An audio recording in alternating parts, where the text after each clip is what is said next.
আসসালামু আলাইকুম viewers. AC থেকে শব্দ ও দুর্গন্ধ বেরোলেই বুঝবেন বিপদের শঙ্কা। অন্যান্য বছরের তুলনায় এই বছরও বেড়েছে গরমের তীব্রতা। সঙ্গে সারা দেশেই বেড়েছে এয়ার কন্ডিশনার বা এসির ব্যবহার। তবে কখনো কখনো এই যন্ত্রটি নিরাপত্তা ঝুঁকিও তৈরি করতে পারে। বর্তমানে প্রায় নিয়মিতই এসি বিস্ফোরণে হতাহতের খবর পাওয়া যায়। তবে সতর্কতামূলক কিছু ব্যবস্থা নিলে এই ধরনের দুর্ঘটনা এড়ানো সম্ভব। এসির দুর্ঘটনা বেশি অবাক করার মতো হলেও এসি বিস্ফোরিত হওয়ার থেকে সুরক্ষিত রাখতে কিছু বিষয় মাথায় রাখতে হবে। এটি আমাদের এবং আমাদের পরিবারকে নিরাপদে রাখবে।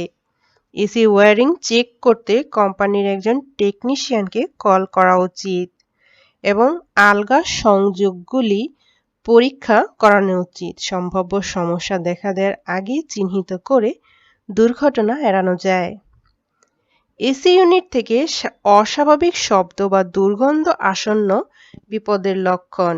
যদি এসি ইউনিট আওয়াজ করে, অত্যধিক কম্পন হয় বা পোড়া গন্ধ বের হয়, তাহলে অবিলম্বে এটি বন্ধ করে একজন টেকনিশিয়ানের সঙ্গে যোগাযোগ করুন।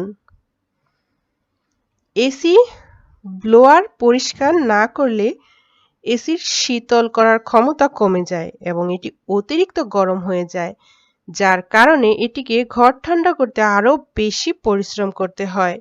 সুতরাং 15 দিনে একবার ফিল্টার পরিষ্কার করার চেষ্টা করুন।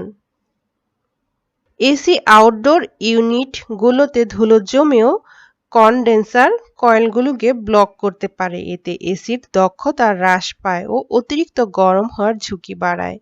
তাই আউটডোর ইউনিটগুলো পরিষ্কার রাখার চেষ্টা করুন।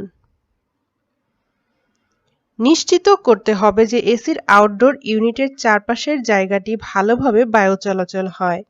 ইউনিটের চারপাশে কমপক্ষে 2 ফুট ক্লিয়ারেন্স বজায় রাখার পরামর্শ দেওয়া হয়। ইউনিটের কাছে গ্যাসোলিন বা পেইন্টের মতো দাহ্য পদার্থ রাখা উচিত নয়।